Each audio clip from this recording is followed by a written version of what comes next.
ain't even been smoking yet. Oh man. All right. You all right over there? You ready?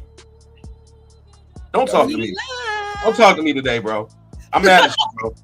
Oh man, I'm so mad at you. Look, I got shit. Look, I'm gonna see it today. Bro. The show was I'm gonna see it you today. Literally I don't know put why in you the acting chat. like that. This was the first thing we were going to talk about. You put it in. I know, and we still gonna talk about it. You said go see it. I just said who synced it. I didn't say I synced it. Yeah, I know. No, last week you said we all gotta go. You said we all gotta go. You did. And what did we do? We all went. And you know what you didn't do? Went. I didn't Get him, win. Nolly. Oh no! That's I right. don't mean that. Right. All right. Well, hold up. We live, yo. We live. Hey, good morning. It's still more. Yeah, good morning, everybody. What's going on? You know what it is. It's your favorite blurred, quick, ready to talk blurred shit this morning. Let's go ahead and do it. And this morning on the docket is the one and only Ryan Coogler, Michael B. Jordan, Project Sinners. And guess what? Sinners is out there breaking records, y'all. It's out there killing it on the entire Rotten Tomatoes. They doing like a whole 100% type thing on the Rotten Tomatoes, which hasn't really been done too much before. It's like a whole vibe right now. So everybody out there geeking out about how dope it is. So we definitely gonna talk about it, even though one of the panelists may or may not have seen it. Vince. Yo, come on. All right, so we got that going on. We also have this morning, all y'all I'm sure have been made aware of the fact that evidently there's a new Silver Surfer. And it's not a new one. I mean, it's we'll discuss. It's one from the comic, but everybody's reception to it is very fascinating. There's also Andor dropping next week, and of course, we all know Last of Us did debut this week. Hallelujah! So we got to talk about that. And Daredevil did have a finale finally. So we're going to go ahead and get into that. But yes, it's your blurred friends ready to go ahead and talk. Let's get into it. It's the new Blurred Order. Let's do it, baby. This is Thugnificent telling everybody to tune in to new Blurred Order, my nigga. The best podcast on the planet Earth, nigga.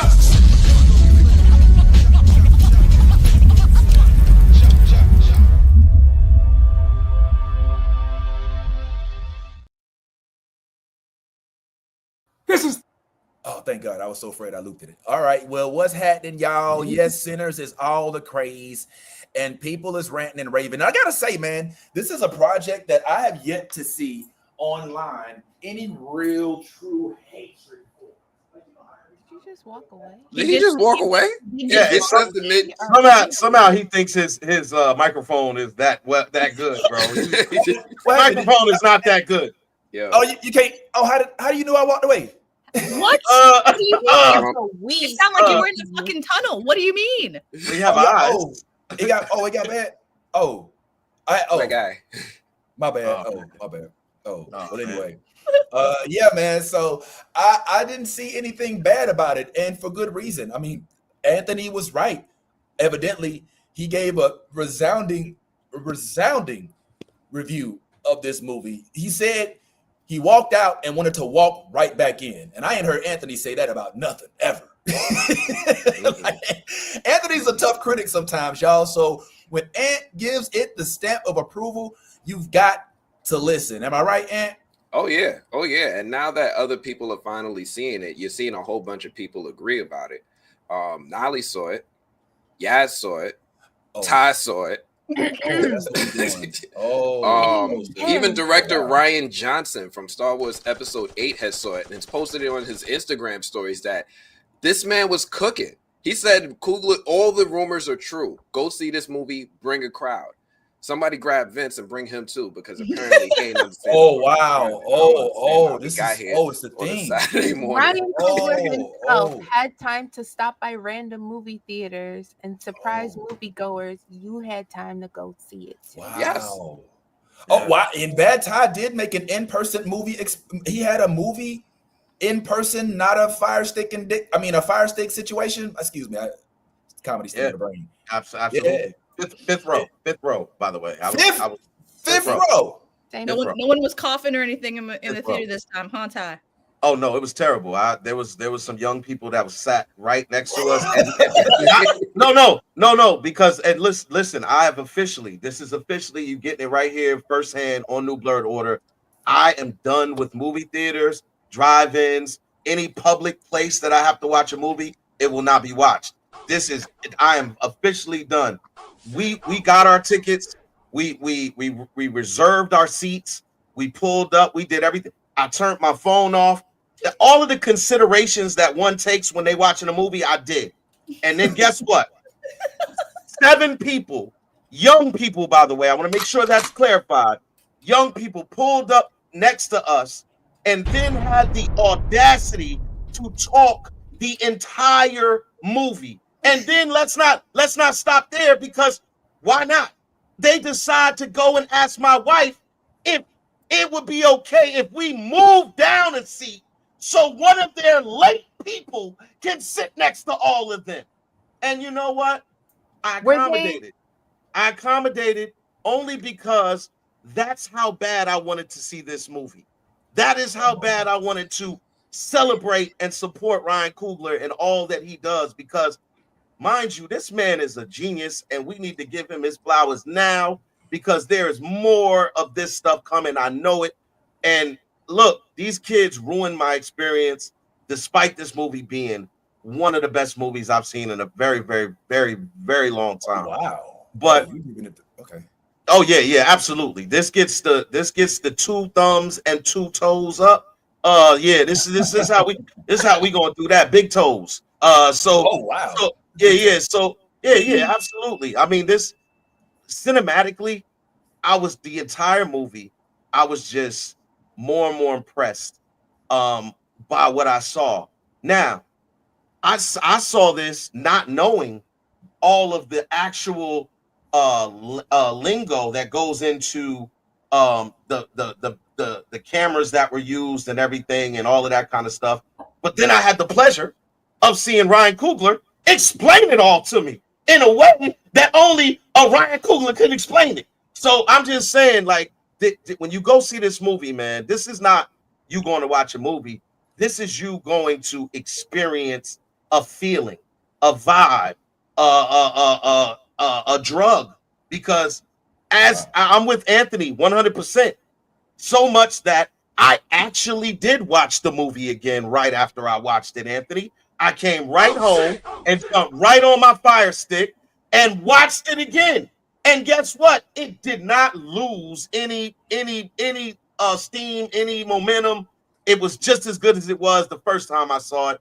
And guess what? I picked up on a little bit of on the second go around. So guess what? I might just watch it again today, Anthony. I might just do that. You know what I'm saying? So watch party. Man. Oh man, look! You ain't saying nothing but a word, man. You can't watch party because it's on the Fire Stick. Oh, I could watch party. All you have to do is set it up. I can set it up. Yeah.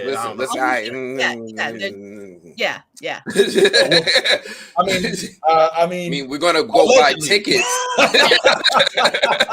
Yes, we are. Yeah. More tickets and more tickets. We got tickets to the front row of Fire Stick. All right, well, I'm interested. I don't want to do the thing where just because I didn't have a chance to see it because I'm out of town, as you can tell, this isn't that town got a movie theater. Oh damn! Where I'm going directly after the show. I couldn't go Thursday. All right. Okay. At all. Hold on. You couldn't go at all Thursday because they started the movies at 2:30, 3 o'clock. Afternoon. Yeah, in the afternoon, all the way up into the night. No. On Thursday show, the night before, the shows are late at night. They'll start. No. You are talking about today. I just started at 3 p.m. If on Thursday? Yep. Yes. Yeah, that's why I was so pissed off. I broke down. I even saw it and I broke down. What's your excuse? Please tell me. There is no excuse. Oh, there's no excuse for it. Yes, there's no excuse for it because what this tells me, Yaz, is that he had no interest in seeing it on Thursday. Because had he had interest, he would have looked up on whatever movie theaters in his area and he would have noticed that, hey, they've got multiple viewings of the movie. And so he pulls up Saturday morning with this excuse that we're just supposed to accept. And we're not accepting it, Vince. Yeah. If this was Survivor, you'd be voted off the island, sir. Right about now. Absolutely. 100%. You're out, you will not listen. Damn. We are the new Blurred Order. We should be running. We should be running to anything that is black. And I dare say for you, sir, who runs to everything Spider-Man, who is not melanated, you, sir, have a lot to answer for. And me being your best friend, I'm not accepting it, and I don't expect anybody on this panel to either. Get him. Fuck. Yeah. Damn. All right, man. Hey, I appreciate y'all, man. Y'all enjoy the show. You know what I'm saying? If we don't hold you accountable, who gonna hold you accountable? Get back here. Answer for your crimes. I put in the corner. Answer for your crimes. Get back here. Oh, man. That's it. Oh my God. Hey, man, don't put me back. Hey, hold on, don't put me back in, man. Put me out. Who did that? Yeah. I took me out, man. So- Don't be doing that shit. You opening up another tab and you're looking for the earliest screening near you. That's what we heard. That's what we heard. Like, what are you doing? Like, why are you even here? All right, I'll be back. I'm gonna go to the movies right quick. I'll see y'all in like 2 hours. Thank you. A little over 2 hours. More than 2 hours. Yeah. the And movie is 2 don't hours. forget, stay for the after credit scenes. Yeah. There's 2 of them. I hope y'all all caught both of the after credit Absolutely scenes. did. We did. Right. I Absolutely. saw it on the Fire Stick. I didn't have time to like go to the movie, so it didn't have the after credits on the Fire Stick. It did not. It did not. You It did missed out. not. They cheated us. That is one fault of the Fire Stick. It's okay though because I'm gonna give it like 1 or 2 more days. You know what I'm saying? I'm gonna go with the crew and all together. You know what I'm saying? And then I'll catch them. Don't worry. We can talk about this next week, Vince. Okay. Well, Bitch. I don't think that I should be the one that robs the comment section is clamoring for some sort of review. We can give reviews. We did. You gonna Okay, so sit we can there do and reviews. take I think that they were trying to do today Nah, for courtesy of. Because we can't talk spoilers, though. it the just came yesterday. It literally just We came wanna out. give It's people time. Well, two Ty days. has a theory about this. What's your theory, Ty? I do have a theory about this. Like, if y'all think for 1 minute that people haven't already spoiled this all over the internet, then that is. I mean, people were technically spoiling it. Not you, Ant, because I'm not. You did a very good job of giving us your passionate review without telling us specifically what was going on, and I love that about you. But we can't say that for everybody else on the internet. So if you, I would put up a spoiler warning, and then if anybody in the comment section does not want to hear what we have to talk about, in regards to Sinners, then just mute us and come back when we're not talking about Sinners. But I think it's fair to say that when movies come out, we're probably going to be late to the party when it comes to reviewing it as opposed to everybody else in the world. So let's do it, because I came here to talk about Sinners, despite my compatriot here not seeing it. Bro, not sorry. I'm gonna go see it today. Like, I don't understand like why you keep Because trying to, like, last week incriminate you said we all had to go see it by the show and look at us. All I want to say is when you give us an assignment, I execute and get it done. Okay. It's not the first time this has happened. I've been. You didn't go see Little Mermaid. Yeah, Little Mermaid. That was a long read too. That one still stings a little bit. So, I'm starting to wonder about your credibility here, sir. I mean, because it's starting to look like you don't support black movies. You don't support black. That's what it's starting to look like. Because I know if they said Tom Holland was pulling up with a movie tomorrow, no matter what was going on in Vince's schedule, Vince would have been there. Matter of fact, Vince would have had his tickets 2 weeks already. He would have already had his tickets. Yes, absolutely, sir. This is a black-led film. This is a black. Lisa, come on, Lisa. Let me say it one more time for the people in the back. This is a black-led film with a black producer. You should have been running. I swear, running track star, like you run around them bases when you hit a ball in softball. You should have been track star running to the movie theaters, man. I knew about this. We all knew about this. I had made plans with my wife for date night. I was like, babe, we going to see Sinners. This is what we going to do on our date. Normally I'll say, babe, what you want to do, but I didn't want to chance it. So I just was like, this is what we're doing. This is what we're doing. And then we can do whatever you want to do after we do that, but we're gonna do it. And my wife go ahead. Can I try to give a lackluster excuse as for why I have yet to see it? Sure. Yeah, go ahead and send some more. We'll listen to it. go ahead and send some more, my son. Go ahead. All right. So what happened was my wife and I had to leave town, unfortunately, on Friday. You running from the cops? Right. Not anymore. Why you made it sound like that? Those probation fees been paid off for a few years now, so we good. But because she was heading out, she wasn't really interested in Sinners, unfortunately. I couldn't convince her to, but we decided to spend the day with each other before she left. And then on Friday, I had to come down here. I had to drive down here to Fort Lauderdale. And that took up most of my day. I got down here, I did my show, and I probably could have gone after that, but yeah, I didn't. So Thursday. So let me get this straight, Vince. Thursday or Friday, or no Thursday or Friday. So you couldn't catch the matinee. Friday had to drive to Fort Lauderdale. So and Fort Lauderdale, 24 hours, right? 24 hours away. Well, the show. I'm just saying because you giving us a lot of excuses, and I just can't excuse it, my brother, because we knew what time it was, and that's 2 days. You had Thursday and you had Friday. You gonna tell me you drove to Fort Lauderdale? I know how far you live from Fort Lauderdale, bro. So I just looked it up, and apparently, oh my God, Anthony's googling shit. Yeah, what the fuck, bro? Yes. In Danielle Beach, they got 5 theaters. 24 hours rotating the movie. Yo, Anthony's not even in this zip code. Come on, man. Lauderdale, they have a dine-in in case you needed to get dinner too.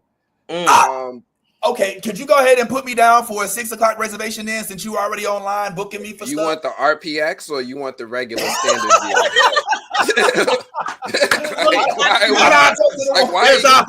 Yeah, I don't want to go to the one that Ty went to because I don't want to sit there trying to fight some kids by trying to take my seats and shit. Oh my God! Why don't we do this? I know we're kind of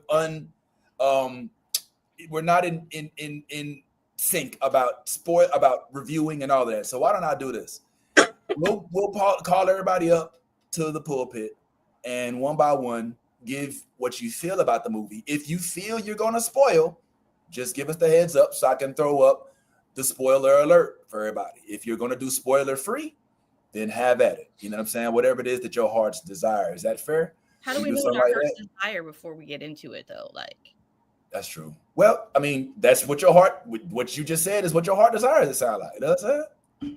So I think Ty's probably going to spoil it. So I think maybe I can't bottle it in. I want to share it with the world. I want everybody to know the experience, and also I want to talk about it so much to where you're like, if I haven't seen it, I need to go see it. I want to go see it. I have to see it. Like I need that type of energy on the new Blurred Order. I need that type of energy for any black film that is done. When you get a black director like Ryan Coogler, who is he is a genius, man. I cannot say enough about this man and what he's able to convey. And that was what I saw, because man, look, man. Look, just get somebody else on the screen before I just blow this right now, man. All right, let's do it like this then. Yeah. And let's go with Yaz, and then Ant is already given. I got more to say. Yeah, you got more. There's more. I don't want to go first. Ty, you don't want to go first? No. Okay. All right, Nolly, you down to do a little bit? No. Sure. Yeah. Okay. So we'll get Nolly up first. She'll give us. I think Nolly's doing spoil free. Ant's doing spoil free. Yeah, doing spoil free. And then for We'll see. Ty, if you haven't seen it and you want to keep it spoiled, then just walk away for a couple minutes and come back. I'm gonna do the same thing for anybody out there who's wondering what's going on. All right. So without further ado, let's go ahead and get some opinion or some sort of review of this from Nolly. What's up, Nolly? I need everyone to go see it. It has been a long time since I sat in a movie and thought, like, I've watched a lot of movies recently, and I'm like, oh, that was enjoyable, but this movie felt like cinema, like what cinema should be, what cinema lost prior to COVID. Like this, it's giving cinema, and it was an experience, and everything kind of pulls you into it, from the music to the costuming to the efforts that they took to do their research to make sure that things were historically accurate, even though the movie itself was fiction. You could tell that this was a love project, 100%. And you can tell when something is for us, by us. We left the theater saying that we would go watch it again. Left the theater saying that we would buy a collector's edition Blu-ray. We were getting it on physical media, not digital. That we would buy an art book. I've listened to the soundtrack over and over since we saw the movie Thursday night. It was an experience. And there's a scene, I won't do spoilers, but there is a scene, and people know the scene, that once it started, I started tearing up. Like, I was like, oh, like shit started clicking, and it pulled together what this all was about. And it just, that shit moved my soul. And I was like, you know fucking what? Ryan Coogler and Michael B. Jordan, they did their big one. This is it. These two, if y'all ever doubted Michael B. Jordan as an actor, this erases all of that. Like, I know that there better be some extra fucking funding for marketing when it comes to award season, because this soundtrack and score, ensemble cast, best actor, supporting actor and actress, like that shit, beautiful. And I'm a horror girly, so I don't this is like traditional horror. It felt more like a thriller type of horror, but it was beautiful. And the fact that they leaned heavy on practical effects, this shit, you can't get better than that. You cannot get better than that. That shit was fucking beautiful. And I'm gonna go. All right, man. That's definitely whoa. All right. Well, Anthony. Oh, you might want to put me a little bit later, because I think I'm gonna do it. Okay. All right. Well then, Yazzie, are you down to go next? Because you know Ty gonna tell the whole movie, so yeah, sure, I'll go next. You got to go last. All right. So we'll go ahead and let you get your time, man. Go ahead, Yazzie, break it down for us right quick. What are your thoughts about the movie Sinners? Whew. Hands down, I don't think I've had goosebumps going into a movie before. And this movie, literally, oh my gosh, from the theme of the plot and when it took off, I literally had I had goosebumps because of how well the story was told. Thank you, Jesus. Hands down, this is one of the, like, if this movie doesn't seriously win all the awards at the award ceremonies, I think we have, that speaks numbers. That's all I'm gonna say. That's all I'm gonna say. Because the costuming, the storytelling, the way that, I'm sorry, Michael B. Jordan played two different characters that had two different love interests, and both of them were incredible. What?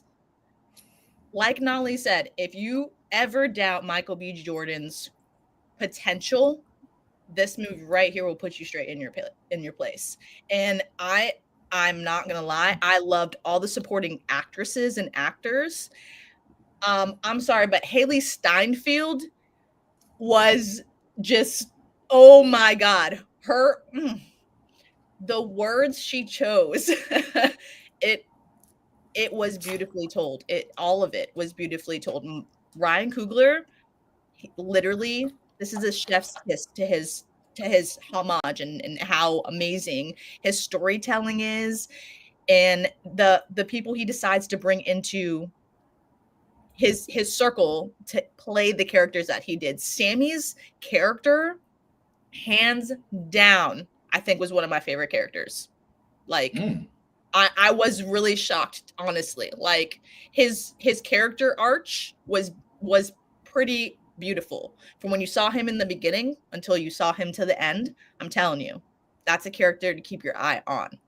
This movie, don't go into it with any expectations, because you literally will be like, damn, I couldn't have done a better storytelling, honestly. It was beautiful. I really, really enjoyed this movie. And without spoiling it for everybody, Only Morale, I actually really enjoyed the guitar being like, the conduit that kind of brought, the I actually enjoyed that. Like, I don't know. My husband, he plays, I have guitars all over my house. My husband plays guitar all the time. So I thought that was like, especially how Sammy played too. Like, it was beautiful. Like, you wouldn't expect that from that kid. So, I mean, I thought it was gorgeous. I thought it was like they say, music is a connection to a different realm. It hits us in different moments. It helps us get through these tough, things that go on in life. And I think that honestly, it was a beautiful homage to that. We literally, like, music is it's timeless, and it's one of those things that like literally lifts us up in times that we need it to. So I think that was a really great, because the devil, like, you keep messing with the devil, he's gonna come get you. So I mean, it was pretty ingenious. So I mean, everyone has their own opinions, but for me, I thought that was ingenious. So that's all I'm gonna say about that. This movie, oh, I can't wait to go watch it again in theaters. Oh, is she done? Okay, I had to mute it for a second because I was like, uh-oh. There was slightly spoily a little bit. All right, and to bring it back. All right, I think Ant's gonna get a little into the weeds. So yeah, let's go ahead and prepare ourselves, man. We got Ant, who's seen it first. Gonna go ahead and give us a little bit of his rendition. Go ahead, Ant. What you think about the movie, bro? Oh man, so sinners. This is I'm gonna touch in the spoilers, so I'm gonna warn all of y'all right now. Yo, this movie touched my heart. This movie straight up touched my heart, and it was something that was so profound, so impactful, mainly because I had no expectations. I went into it and I was like, all right, I'm going to see something. It feels like it's going to be a vampire movie, but I didn't know it was going to go the way it went. Now, for all of y'all who saw it, y'all probably remember in the opening scenes of the movie, they gave us something so cool, so profound, that I actually want more of that. And we were just getting started in the movie. Now, y'all remember the Native Americans? Ty, you remember the vampire hunting Native Americans in the movie? Like, we didn't even know we wanted something like that until I just saw a gang of Native Americans on horses just hunting vampires. I need a spinoff. I need a spinoff just from that, off the beginning. And then the movie goes even further, because then you start noticing all these little layered details, like, oh snap, this is a movie about racism. Oh snap, the KKK is here. Oh snap, the first vampire we see in this movie is a white dude, and it feels like he's infecting other people as he came from somewhere else, came to America, and brought this hate with him. I love all the symbolism in this movie. I love all the subtitles, the subtext, that's in this film that's being communicated, and it might just even go over some people's heads. I said as soon as I walked out the fucking movie, I wanted to walk right back in, because I wanted to study that a little bit more closely. I started noticing the details down to the clothing. I started noticing the details down to where we had an Asian family in the Mississippi in the area in the 1930s. And this is all actual. This is all factual. There's actually director they pulled in who studied the Chinese immigrants in the Mississippi Delta and had her as a consultant to make sure that this movie was authentic. And when it gets authentic, it gets way more authentic than that. Now, some of y'all already remember the wonderful costuming that the Black Panther movies had. Ryan Coogler brought his whole Black Panther team over with him to Warner Brothers and was like, we about to cook, we got money, and at the end of the day, we're going to own this movie. So we're going to give it our fucking all. Ruth E. Carter came out and just bugged out on this set. Everybody looks like their costume was handmade. All the details, all the decorations look like that was just made or it was actually there because they just made it. They built a whole town from scratch. Yo, the acting in this movie was on fire. From Sammy's with his little raspy voice, I don't like the RZA. Him, he was cool up in this. Jamie Lawson was, and me wanting her to play Storm now. I enjoyed Me her. too. Me too. Yes. And I even rock with Jumpin' Jack O'Connell, who is to Sinners what Stephen Dorff was as Deacon Frost to Blade. Like, he came through and he was just killing it in his role, just sitting there, river dancing and shit. Like, I didn't even like, what is going on? But he delivered. Yo, there's so many things I could say I love about this film, from Michael B. Jordan's dual performance to the authenticity of what happened in the 1930s to the little subtext about how hate is spread amongst people and now everybody hates Black people. Like, I love all of it. Yo, if you haven't seen Sinners yet, this is my jumping recommendation. Go see this fucking movie, Vince. If you haven't seen Sinners yet, go and bring a friend. This is one of those movies we absolutely want to support, not just Fire Stick. We want to make sure they make money because Ryan Coogler did something unprecedented with this film. He didn't just pitch this film to get made. He pitched this film in a certain way where he got the final cut, meaning he gets to say what finally goes on screen, despite what the studio might disagree with.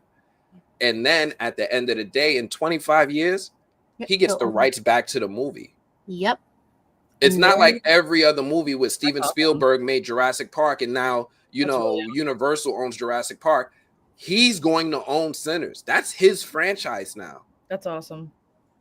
Yo, go out there and run out and support this man because he's out there killing it. He's I don't want to say this name because I don't think he has the same kind of vibe as him, but I'm saying he's following in the footsteps of a young Christopher Nolan. Right? He's on his way. Yeah. He started with doing some little independent joint that was a personal story. He went and crashed out and did some superhero movies that broke the fucking world. And now he's coming back and doing original stories that's putting him in his own lane. Go out there and support this man. I need y'all out there in the theater. And rant. All right. Is he? Did he spoil it? Someone said something about the Asian couple feeling like props in the movie because they were the only ones. It's not like the Delta was super saturated with Asian immigrants. There were some there, yeah, but it wasn't like a multitude. Like, I understand why there was only really one Asian family. We're not focused on them, but Asian immigrants were essential in the Delta at this time period. So it kind of makes sense that they were there. But again, the movie wasn't really focused on them. It was about the Black community in that area. So it was a good kind of balance for me. It didn't bother me that they were the only ones and they didn't really feel like props. And I do think that Michael B. Jordan was the main character in the movie. Characters in the movie.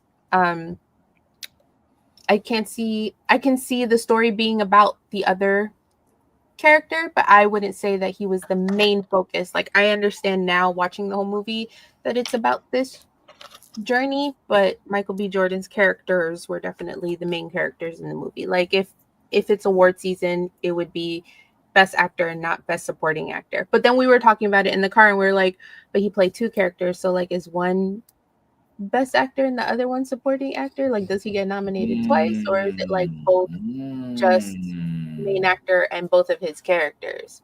That's a good question. Can I just add to that really quickly? Can we talk about, like, I'm about to spoil this real quick, so I'm just letting y'all know. All right. Yeah. Pardon up.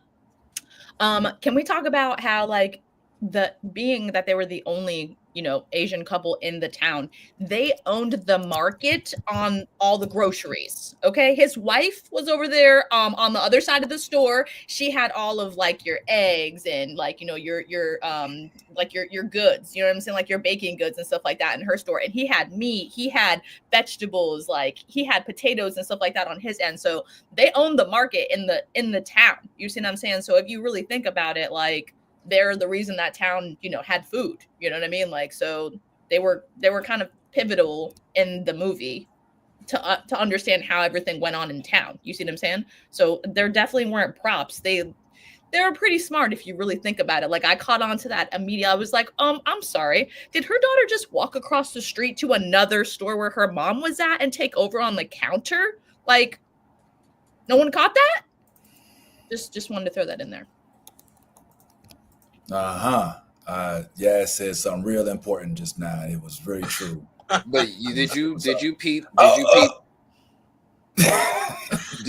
how the town was segregated and how like all the black people was shopping on one side of the street and all the white people was shopping on the other? But that's what I'm saying. The Asians own both stores. But that's what I was getting at. Like, that's the one thing that I like. I was like, I didn't get to fully. My mom was playing with Legos when I was watching, so I had to like tell her to shh. You know what I'm saying? Because I'm gonna go rewatch it. Like I got my assignment done for the time being. But I love the symbolism there because it's showing us how Asian people could walk in both worlds. Well, that's right. Asian people could walk around black people and be accepted. We go hang with you, but then they could also live in the white people's world, right? They marry into their families. They accepted. They're not as pushed away. They're the safe ones. Mm-hmm. But yeah, it's more like tolerated. I wouldn't say they're more tolerated than accepted. Fair. I'll take that. Yeah. But it shows us how it was rocking in the 30s like that. Right. And it's in our DNA now, right? It's in our cultural fabric that this is how it is. It's a fine line. Yeah. It's why they, and I don't want this to come off the wrong way, but it's why a lot of Asian folk in America now feel like they are more adjacent to whiteness than they are to being a minority, which is why there was this huge outrage when universities cut all of their programs, not realizing that they were part of those admissions programs because you're Asian, you're not white. And so when they're getting denied admissions now to these Ivy League schools because they wanted to end affirmative action, now they're realizing, you know what? How does it feel now that the white man has not accepted you with open arms like you thought? And that's what happens. Shout out to the mountain. Everything Nala said was true. And I hope I got the facial expressions to show that I'm listening. Does it look like I'm listening? Because I'm muted as a motherfucker, boy. Y'all tell it the whole all right, so we gotta definitely let Ty been waiting to get his shit off for the longest. So we gotta go ahead and get the oh no, not that one. This one. Let's go ahead and let jump in the box. Go ahead and let everybody know how you feeling about what he's saying is maybe possibly the best movie of all time. Let's get it. Well, let me start by saying this, man. The very first time I ever experienced the dual role on screen was a movie called Double Impact. It was I think the main actor in that was Jean-Claude Van Damme. Yep. And I remember watching that, and as I'm watching that, I was like, this looks fake. One of the things I will say is when it comes to getting the best out of Michael B. Jordan, Ryan Coogler and Michael B. Jordan have such a symbiotic relationship. It's so synergetic that when you see what he's able to take Michael B. Jordan to, where the places he's able to take him to, in terms of his emotional projection on screen, the way that he commanded his moments on screen when he had his moments was a little bit for me surprising. But then I had to think about it. When have I seen Michael B. Jordan at his best? When he's been with Ryan Coogler. Mm-hmm. as I was watching this movie kind of unfold and play out, that part stood out to me, how the camera work was seamless. It literally, there was never a time where I looked at Smoke and Stat talking and interacting with each other, and I'm like, dang, this looks fake. Or, Right.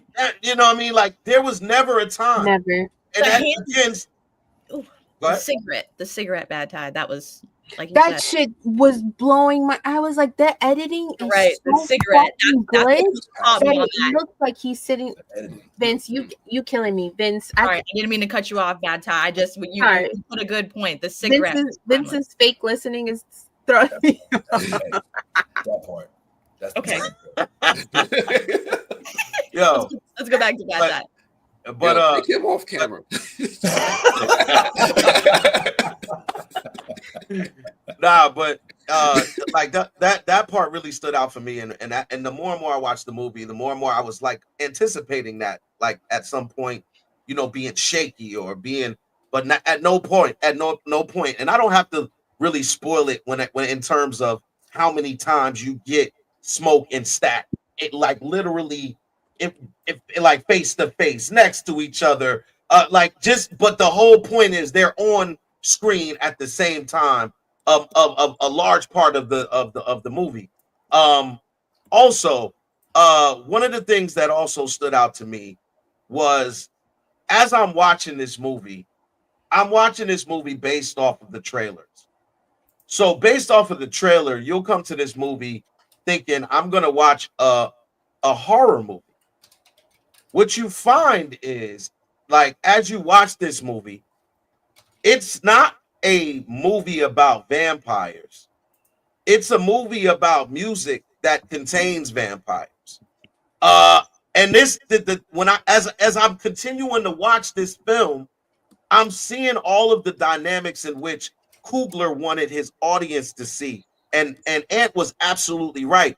If you don't really pay attention, a lot of the stuff that he does is going to go over your head because you're too busy intrigued by the clothing, the acting, the beauty of the cast. Let's be very clear. Miss Perline is fine as wine, baby. Haley Steinfeld, girl, you did that thing, girl. Hey, yeah. My man said, look, when she walked off, he said, well, I don't know, maybe she is black. Yeah, I was thinking the same thing, sir. I was thinking the same thing. But it's the way that he went about the storytelling when it came to the music. Because I did see the comment section, right? And I saw a lot of you talking about, the guitar and its significance. The guitar was a symbol, but the significance of the guitar was that it is an instrument of music. It is a genre. It is a genre in which young man Sammy plays the blues with. It was a tool. But the story, the story and the way it unfolds is, you see that all of this music from this genre to the next genre to the next genre are all connected. The semblance of where blues was and how it was used amongst the people and how it related to the storyline from it transitioning to the church, because again, this is the Deep South. So the Deep South, when it comes to music, was inherently imbued to the church. Like a lot of people went to church to fellowship in music and song. So like when you see him start there and then progress throughout the genres and show you how they all connect at some point, I thought he did it in a way that was so I could, as I'm watching it all unfold on screen, like Nolly, you didn't want to say it what part it was, but I know that's the part you were talking about in regards to when all of the music started moving from genre to genre. You have blues being connected to folk being connected to the African dancing and song that's singing over there. I don't know the exact um uh uh place that came from. So I can't say it specifically. If y'all know, please let me know. But the way that they went in and connected that to heavy metal, connected that to um, whatever the Chinese or that dance. I don't know what their thing is, but I know we all caught that when they had the painted face and they were dancing and all of that.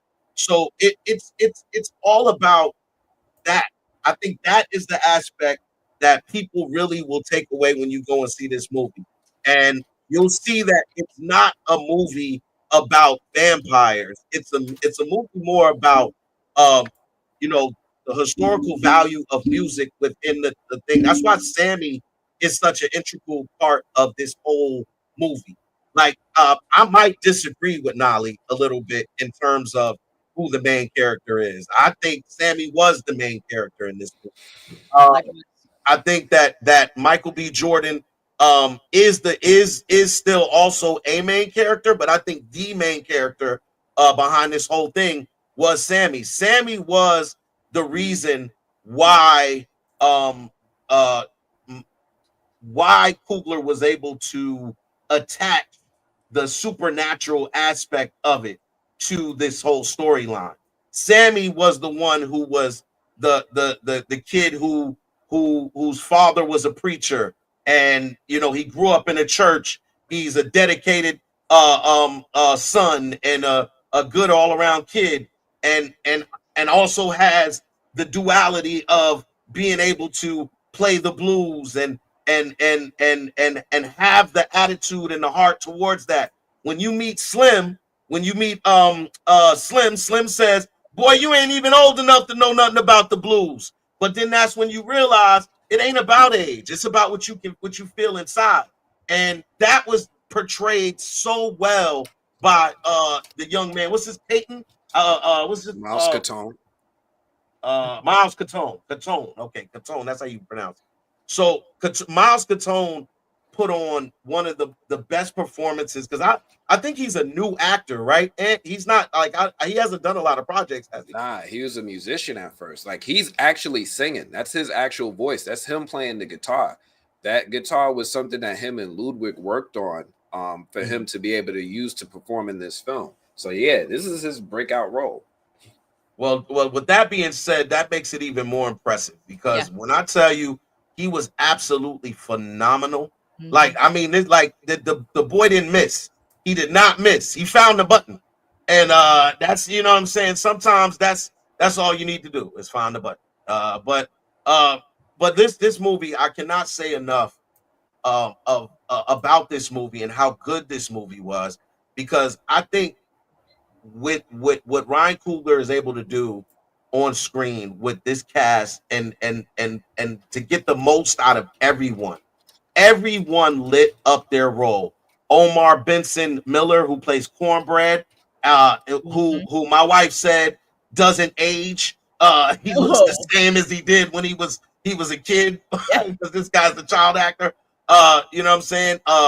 When you think about Wunmi Musaku, who plays Annie, and how she's just great in everything that she does. Can we talk about that for a moment? Yeah. How is it that you're just great in everything? Like every time they put you on screen in anything, you just shine. And this is no different. Like the way she was able to bring the spiritual aspect to the movie, and also that one person who will not sacrifice her integrity over anything. That like I love to see Black people filmed in this way. This is the way that I like to see our people filmed. I love us to, you know what I'm saying? You get the duality between Smoke and Stack, you get the duality with young Sammy, you get the duality with what's her name? Haley. You know what I'm saying? Even down to my man Jack O'Connell, who like Ant said, is the performance that he was able to put on in the moments that he shined on camera. I was thoroughly impressed with the entire cast. Now, I cannot say enough about this movie. If you want to see a movie that will have you in your feelings, have you on a emotional roller coaster, have you jumping out your seats at times, because it did have those moments as well. Have the comedy aspect, the comical moments. This movie gave you everything you could possibly want and more. And I'm craving the next iteration of this. I feel like he set the bar and set the standard, and it's not, and there's room to go with and grow with this project. But I cannot say it enough. This movie was great. Go out and support it, man, please. Hell yeah. We got a question actually only Morale has for the entire panel.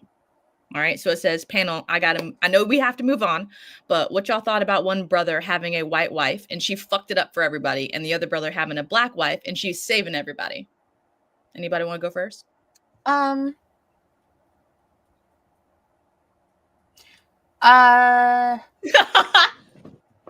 don't. We the one with the white spouses, you know, now. So I think we mixed woman. As a mixed woman.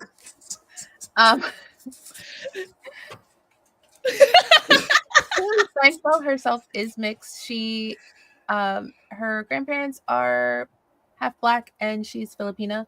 And she kind of like her character also kind of has the same backstory. I think where people fucked up is not realizing that she was technically family. So no one caught it weird that she was like, "Are you gonna let me in?" When she could have just walked right the fuck in. Like, I immediately, because I'm a horror girly, would have been like, "What you mean? You was just in here. Why you can't just, you know?" So yeah, I kind of get it. She technically did fuck it up for everyone because she died first. She was a little cocky. She thought she was about that life, and like, baby girl, just because you was with a black man don't mean you about that life. Okay, it's okay to just be cute arm candy sometimes. It's okay. But she went out in these streets thinking she was about the streets. Got dead, and now everybody dead. Okay. And the other wife was saving everybody because she's smart. She's black. She was doing her little hoodoo. She knew what's up. She knows what was going on. That's why she was saving everybody. She knew. All right, Bad Time, go ahead. I just wanted to say this. I don't know if it was so much Nolly about her being in the streets as it was her riding the fence. And this can sometimes be a problem.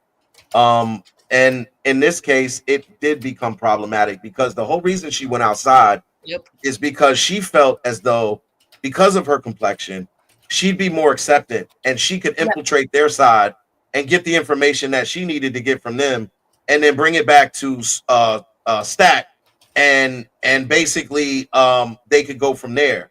And that is the problem with riding the fence sometimes. Sometimes you wind up in a situation you can't get yourself out of. And that was basically, I think, in that moment, what I think that's what Ryan Coogler was trying to portray. Yeah, is no, I get that. like she definitely identified herself as being one of us, right? Yeah. And that's why she was so carefree in how she spoke to Sammy when she walked up and was like, "Boy," you know what I'm saying? Now, when I heard her say "boy," I cringed because I was like, "Oh," but in essence, what she was saying it is as like a black woman was saying to her, "Boy, what you talking about?" Yeah. You know what I'm saying?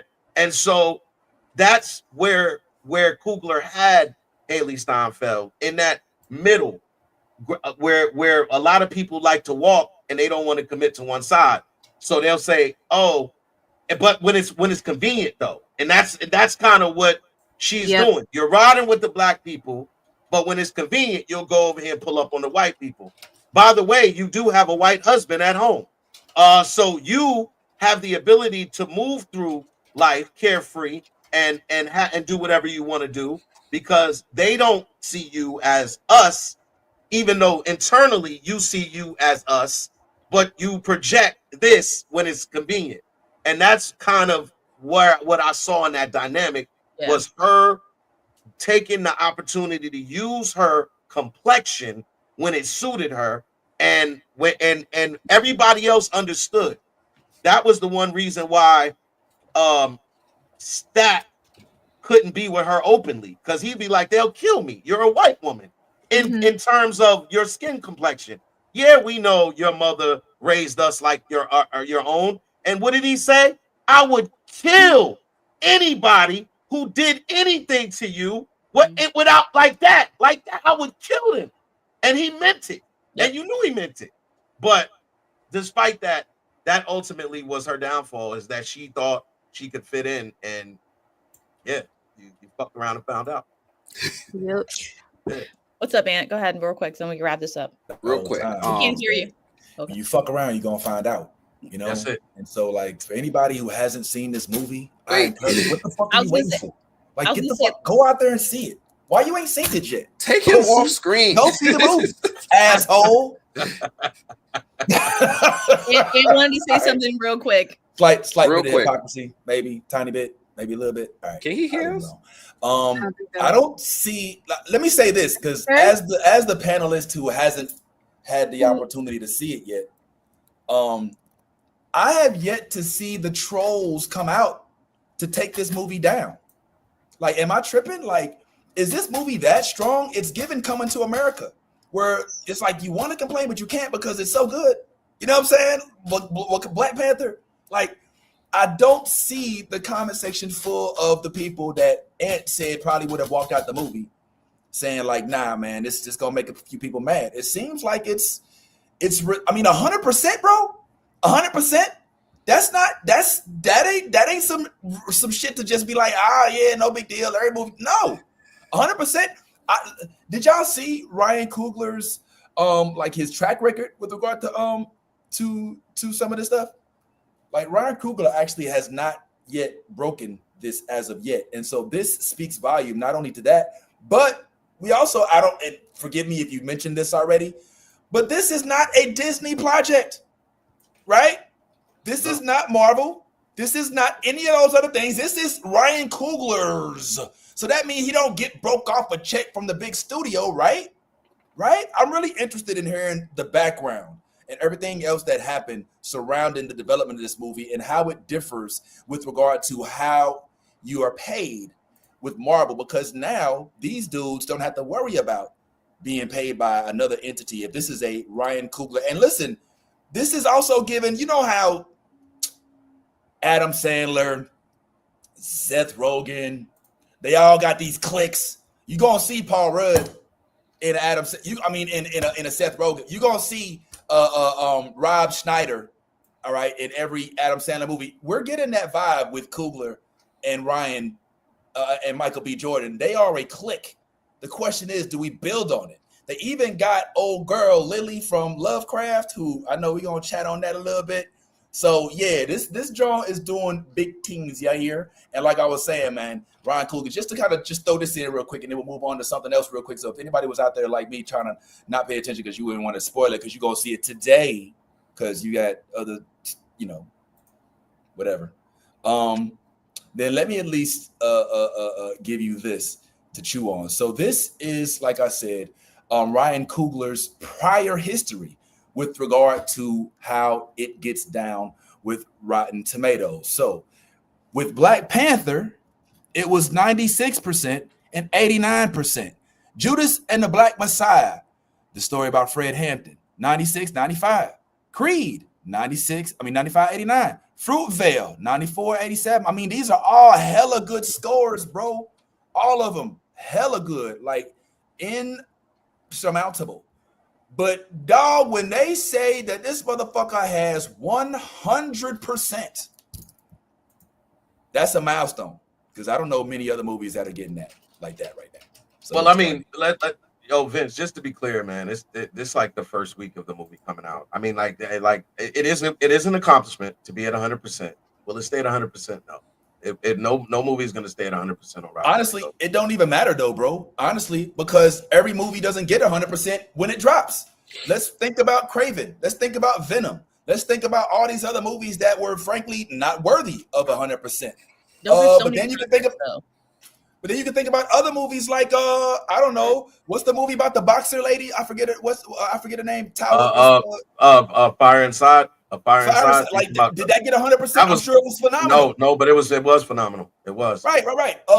Fences. All of these other movies that be putting out 100%, even though they're worthy of it. What was the one with the Moonlight? Like, there's some movies out there that are worthy of getting 100%, but this is a black-led, black-acted, black-written movie with sounds like a pretty resounding black cast, right? It's popping, and it's popping with 100%, bro. I'm not making light of that. I'm sorry, that's a big ass deal, especially when you look at it compared to this stuff right here. So shout out to the Sinners cast, the writers, everybody involved with that project for finally, it sounds like, bringing us good content, good story, good actors, good characters, good directing, good all around everything, and bringing us back to the movie because, you know, we was getting real series heavy. And so MBJ and Ryan Coogler, who I still think is like the lost member of West Coast Connection, y'all. Every time I hear Ryan Coogler, oh my God, he's so California. When I do, I want to go ahead, you know, I want to get all my folks and them over there. You know what I'm saying? What's coming in, you know, whatever, you know, and I want to get Denzel in there. You know what I mean? You know what I'm saying? And, you know, just over there, you know what I'm saying, for Shizzle. You know, like, dude, you just want, at some point, he just going to start hyping and shit, and he goes riding the whip on the way up to the goddamn, like, yo, you got to love Ryan Coogler, man. And here's what I will say. Even though I have yet to see this movie, some people are saying that the movie is giving Lovecraft vibes. Would y'all say is that fair? From a, like, I mean, I'm not saying that it's Lovecraft, but set in the past, period piece. Yeah, I'm going to say, yeah. Black cast, a period piece, not Lovecraft. Definitely a period piece, but not Lovecraft. Well, in the sense that a black-led cast that is cast in a period piece that does involve supernatural things, just for those similarities. There's just vampires and not like everything that's very Lovecraftian. Like Lovecraft is a very specific niche. True. Fair enough. I would say to anybody who's trying to compare Ryan Coogler to anyone else, just stop. Because it's not fair to compare this man to anybody else. Like, because he has his own thing and he's doing his own thing. And I think at this point, if we don't understand that with even the stuff you just pulled up, I mean, he's got a resume that is kind of really proven that he's one of the top, if not the top, directors in Hollywood right now. Yeah. And I think after Sinners, if he wasn't already top 5, we're gonna be talking GOAT talk about Ryan Coogler very, very soon. And the more projects he gets out, the more success he has. I've seen stuff talking about that they are like him and Michael B. Jordan could be working on a Masa Musa movie. And like, so I'm like, what? Like, if he just starts going and celebrating all of these black, then like I would love to see Coogler do, I don't know, Hannibal. Let's have Coogler do the Hannibal movie. Yeah. You know what I'm saying? Like, yeah, like, yo, like if he is that guy, Coogler could very well turn into that guy, man, because this stuff that he's able to do, and it's not even just the directing aspect of it. It's the fact that he has a full grasp on cinematography. It's the way that he shoots his stuff. Mm-hmm. It's not just the direction, it's the shooting aspect too. To have someone like that's why when Ant mentioned Christopher Nolan, that's why he put him in the space of Christopher Nolan. Christopher Nolan has a keen sense of how he wants his stuff shot. And that's what makes him such an exceptional director. And I think Coogler is of the same thread, but again, he's his own thing. So yeah, he's his own vibe. I think that this is giving me Tim Burton, Johnny Depp vibes, where Tim Burton damn near does no movies without Johnny No. Depp, just in terms of them being a It couple, is. director, Don't writer. put them in DiCaprio and that. Don't put them in Scorsese. that box. Don't put them in DiCaprio and DiCaprio- Scorsese. Well, they only had like 2. Yeah. Oh yeah. They had the Shutter Oh, Island they had a and couple movies Departed. together. And yeah, you're right. Yeah. Okay. Okay. But my point is, even though these are bad comps, I say that these are basically that Ryan Coogler and Michael B. Jordan are a force to be reckoned with when they combine their efforts. What's going on, Yaz? I was gonna say, Ant, you had something you wanted to like pitch in before Vince came back. Oh, I on the done screen. already forgot. Okay, I just wanted to circle back and see if you remembered or not. But if y'all ready to move on, I think. Yeah, I wouldn't mind. Well, actually, I brought up Lovecraft Country for a reason, just in the spirit of that. Just to touch on this for one quick second before we get into The Last of Us, before we get into the Daredevil finale. There was this that was kind of circulating on the internet a little bit about what happened with Lovecraft Country. Since we are talking about sinners for a little bit, I thought that it was at least relevant to listen to and get a quick take on it. I don't know how much of it is really, surprising, but it did happen. So let's go ahead and give it a quick gander right here on the New Blurred Order. Let me know what y'all think about what Courtney B. Vance had to say about why Lovecraft got canceled. Give us an honest answer, because everybody I ask just be humming them and humming. And it's like, why was Lovecraft Country canceled after just one season? Great show, nominated for all those awards. Yeah. Why did HBO cancel it after one season? Ajane was the closest person to give us a real answer. Well, it's a black woman created it. Mm-hmm. It's right there. It was a black woman created it. Yeah. Mm-hmm. Yeah. And it was HBO's show, but it's her show. It's a power struggle. It was a power struggle from the beginning. No one will know what went down between the two parties. I just know that she had a very difficult time from the very beginning, and they weren't especially nice to her from the very beginning. And ultimately, when the show became huge, because it ultimately became, I want to ask you, the next Game of Thrones, which is what they asked for. Mm-hmm.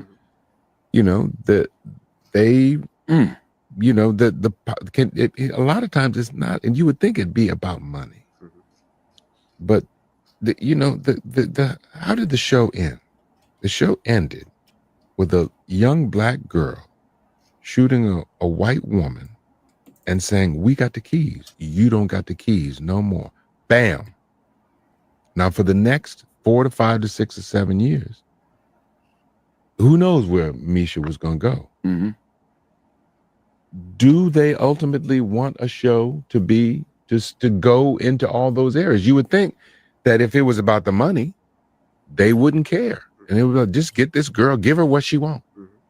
But obviously, there was some water under the bridge. HBO probably did not want their next Game of Thrones to be such a black show. Nobody knows. I had no idea what's in the mind of Misha Green. And I was in because I was in 3 episodes. I didn't read the other episodes I wasn't in. Mm-hmm. I had no idea where we were going until I found out. And on the 3rd, the 4th, the 5th, the 6th, I was in the 7th, and the 8th and the 9th and the 10th episodes. I was in awe of that gifting. And ultimately I would say that it was, we knew that it was going to be, look at us, here we are, we're on the precipice. Now we're going to explore all the things that are shades of, chocolate and beige and straight and gay and trans. And she was going to go everywhere. Mm-hmm. I don't know if they wanted to do all that. I don't know, maybe it was something else. Maybe it was a show. Ajane said, correct me if I think Ajane said that. Ingenue, I'm sorry. Ingenue said that she don't think they could see black people doing science fiction. Again, it's deep and wide and continuous. The issues between black and white, and these stories are about exploring the human condition, and at a certain point, if you have to talk about your differences, as President Emeritus Jonetta Cole said of Spelman, said you have to talk about your differences until your differences don't make a difference. You have to talk about them. You have to be willing to talk about. We're dealing with we can't even talk about books. They're trying to take books away that so that the white and black young people won't be able to talk about. Just let them talk about it. That George Washington was an amazing. Thank God for him. But he was a man of his time. He had 100 slaves and didn't free him until his wife died. So, Jefferson had 600 slaves. I don't take away from what he did, but you got to acknowledge what he was in order to be able to see the entire picture of who we were at that time so that we can learn and not do it again. All right. So he really goes really deep into this, as he should. And it's a very, very insightful conversation. I don't know if anybody had a chance to see the whole thing. But I mean, I did like the fact that he didn't shy away from it. Okay. He leaned in. Because he could have been like, man, Hollywood, man, Now he's like, a black woman created it. It's right there. A black woman created it. And I mean, what he's saying, does that ring true? Because I also heard I read that she was she had the creative control, but at the end of the season, it wasn't necessarily looking like they were going to let her do whatever she wanted to. So she's like, nah, that's it. I mean, either way, it's all just sad as hell because this literally was such a groundbreaking show. I truly believe that we wouldn't have Sinners if it wasn't for Lovecraft. I feel that way. I don't know if I'm right or wrong. I'm probably wrong, but I feel that way. And this explanation, it checks out. And my question for y'all is, does that mean that HBO single-handedly crushed this project and that there's no opportunity to expand on it in any other format? Does that mean we can't do a book, a comic, an anime? We can't do any independent projects. We can't go to Netflix. We can't do, obviously Jonathan Majors is a whole thing now. But is Lovecraft Country truly dead? You don't have to answer that. I just thought that this was a fascinating interview. Any thoughts on this? If not, we will move right along. I'll just say this about HBO. This is not the first time that they have smashed a black-led series. They smashed The Watchmen, and The Watchmen had great. Look. I know what you're saying. I know what you're gonna say. It was the writers and yeah. But what I'm saying is, did you not hear what Courtney B. Vance said? He said they gave him a rough time gave her Misha Green a rough time the entire time. I'm saying that it's not coincidental. It might be a one-off if it happens once, but when it happens multiple times, it's not coincidence anymore. Pattern. And that's why when you look at HBO, you tell me right now what black-led series they have on HBO. I'll wait. Keanu. That's the animated series. HBO owns Cartoon Network, and it's based in Cartoon Network. Yeah, not so much Max Originals or HBO Originals. And I think Ty was talking about live action stuff anyway. But I'm not trying to cape for HBO because that's not the case at all. And Anthony, I got you.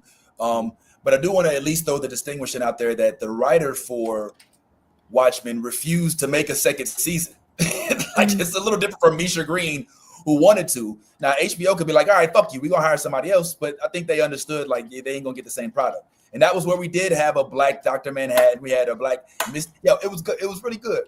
But that was the writer being like, no, I made one season for a reason because I wanted one season. This is Misha Green I want to make more. And they're like, do we want you to do that? What's up, Ant? Please enlighten us. So it feels weird because on one hand, I feel happy that HBO is actually even making these stories, right? They're actually making The Watchmen, they're actually making Lovecraft Country, whereas a whole bunch of other platforms wouldn't even give black people that space to operate, right? HBO does do that a lot. But on the other hand, it feels weird, like you guys mentioned, how there's an award-winning, Emmy award-winning series so celebrated, and then they cancel it after one season. Now with Lovecraft Country, it's interesting because it started as a book. It was a book first, and the TV series is an adaptation. Is weird because she, I believe, retained creative control as the showrunner as to what she was going to do with season 2, and there was no second book out, so HBO would have been walking into it blind without knowing what to expect from the series, and they just know the way that it ended. It's interesting when we give those Black creators the final cut and they allow them the space to tell their story, but then all of a sudden when we start telling our story, we get scared. They get scared. It's kind of like Courtney said. It's like it's a Black woman telling an authentic story. She got creative control, and they didn't know what was going to happen. So it happens often, right? I think D.B. Weiss and David Benioff was going to do an alternate history story with HBO about what if the Civil War went in a different direction or something, or Black people got independence a lot sooner and started founding their own part of the country. HBO was going to do it. Like, they were brave enough to do it, but then it's like, how many feathers are they willing to ruffle for money? Basically. Okay. So I guess that's what it is. It's, as somebody once said to me, scared money don't make money. You know what I'm saying? And it sounds like they pussy, to quote Riley. So I need y'all to get that together, HBO. And honestly, sometimes we don't know what would have happened with Lovecraft Country season 2. It might not have been as good as the first one. Our expectations were 0 when it first came out, but as a season 2, you have higher expectations. So, I mean, maybe the one-off will historically prove to be the right decision. I think not. My heart says no, but either way, it is what it is. Well, that was interesting. Since we are talking about all this, we're going to go ahead and delve into some of the shows that aired this week that are real dope. Last of Us, of course, being one of them. Daredevil, we did see the finale, and hopefully everybody got a chance to see our reel and content with Jeremy, Isaiah, Earl, Ecclesiastics, Revelations, Genesis, Exodus, Leviticus, Johnson. But I did want to do a real quick. Is it okay if I do a real quick Storm Watch? I just want to get y'all opinion on whether or not y'all think this young lady that I'm gonna put on the screen should or should not be Storm. This is literally just a real quick segment. I ain't gonna take up too much of this. I just really want to know whether or not y'all think this lady is worthy of being Storm. So let me go ahead and put this up, and let me introduce my new segment. I call this one here, guys, Storm Watch. Let's do it. Give them the forecast.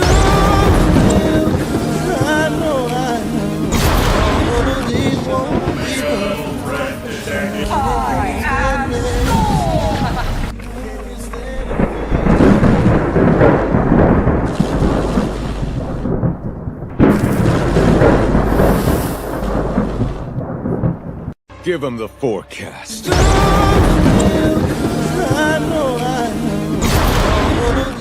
Do it twice. I didn't do that on purpose, and I didn't have this new picture on purpose.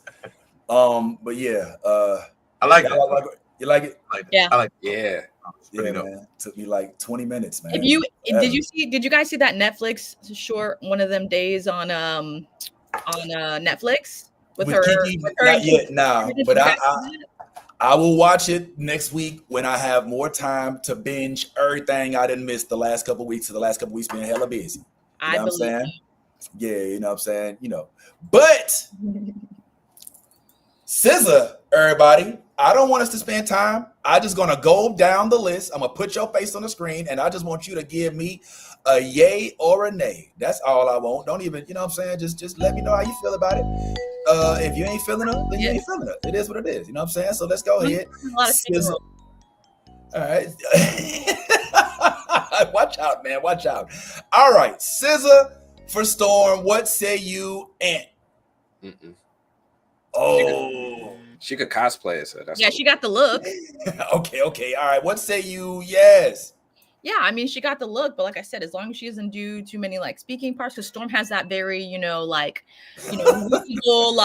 I am Storm. Like, I don't know. I don't know if she can do that, and so I don't want her to butcher that shit. So yeah, as long as maybe if she sings it, I am Storm, and I finally think I am Storm, and all right, I can't do it. Ty. Absolutely not. Jamie Lawson is my Storm from here on out. Oh, you switched from your T-Day? Oh, you switched from your T-Day. Your T-Day didn't get back to me. I can't be waiting for your T-Day forever, man. I still love you, your T-Day. No love lost, but Jamie Lawson is my Storm. I saw as soon as I saw her, I saw Storm on screen. I literally was like, that's Storm right there. That you want the Storm, Jamie Lawson is your Storm.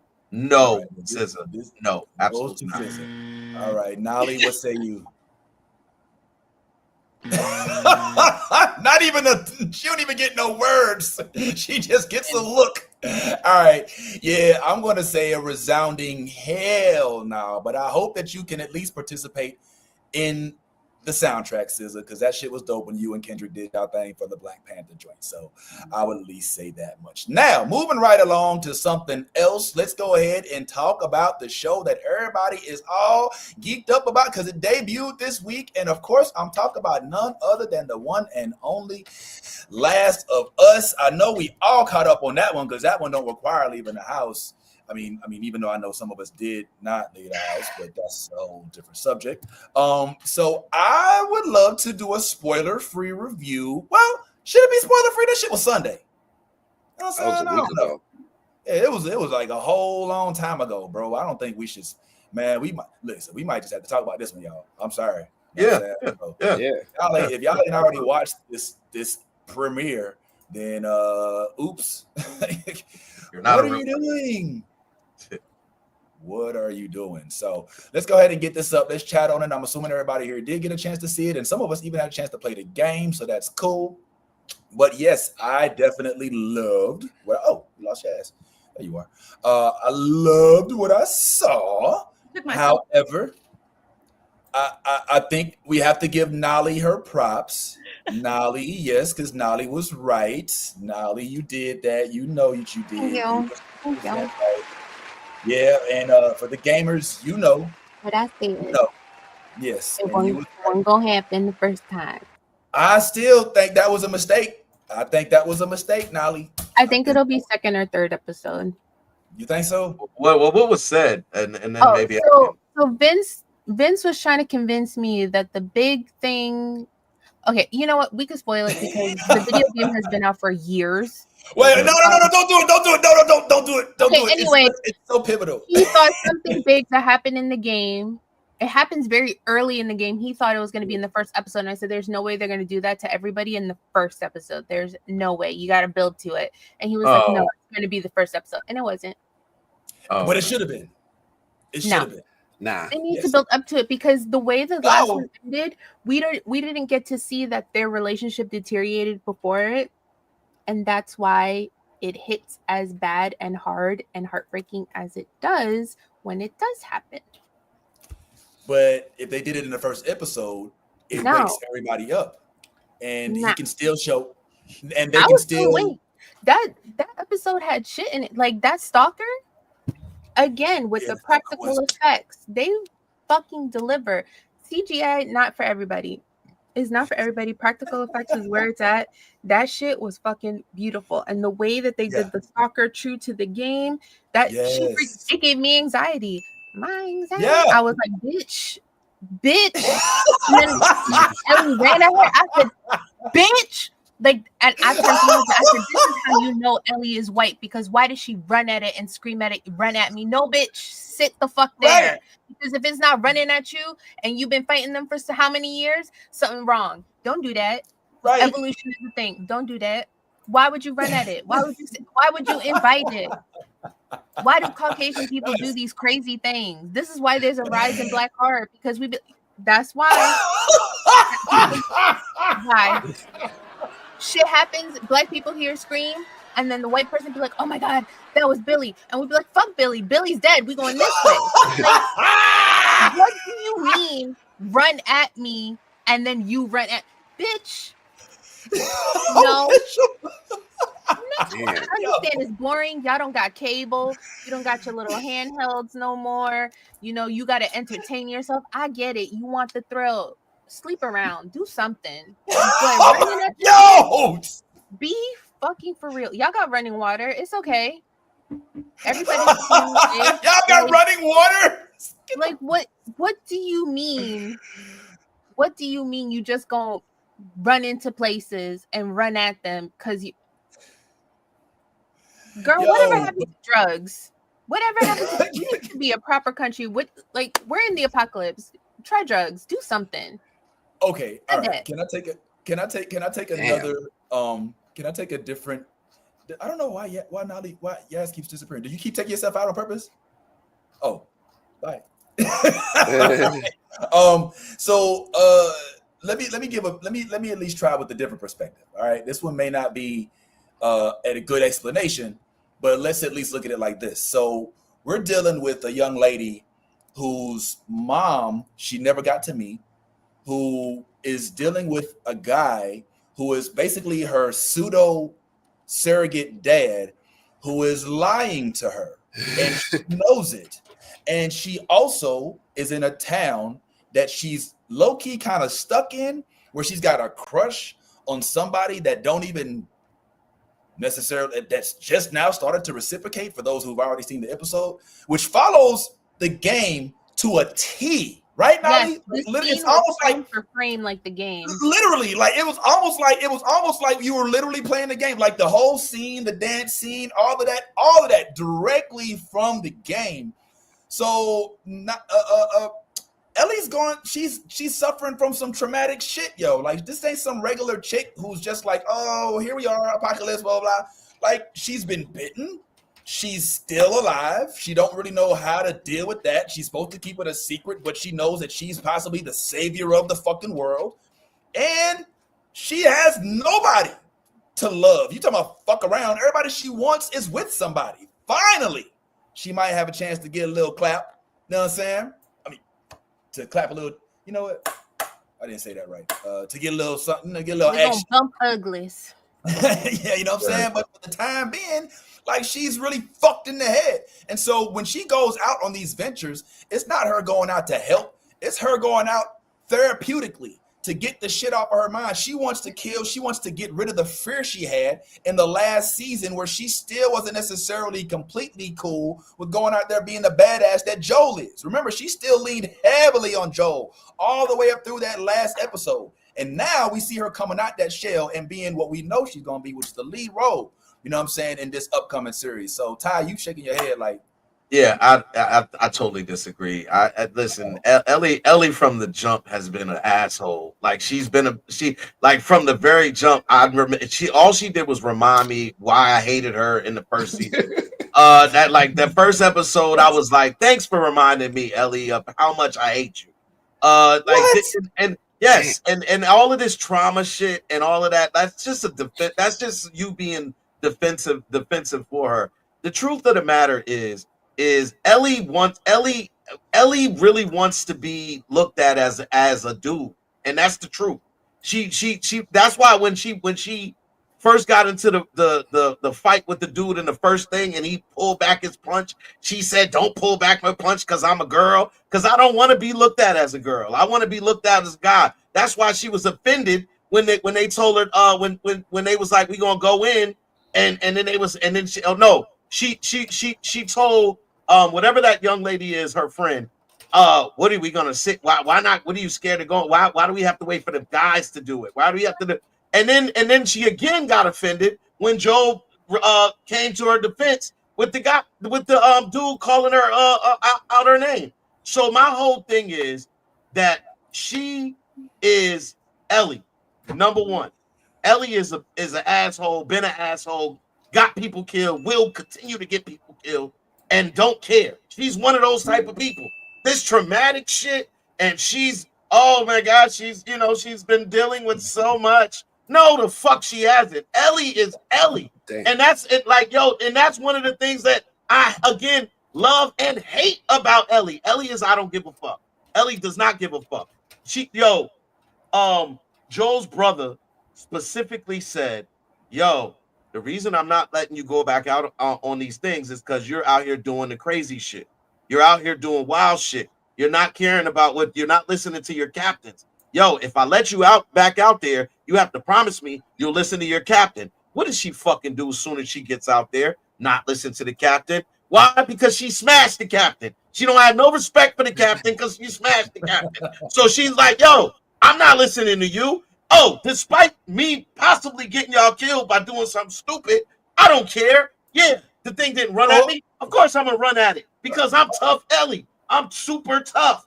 And that's that's the exterior and the thing she's projecting in The Last of Us. She wants to be this super tough machismo dude. And that's the truth.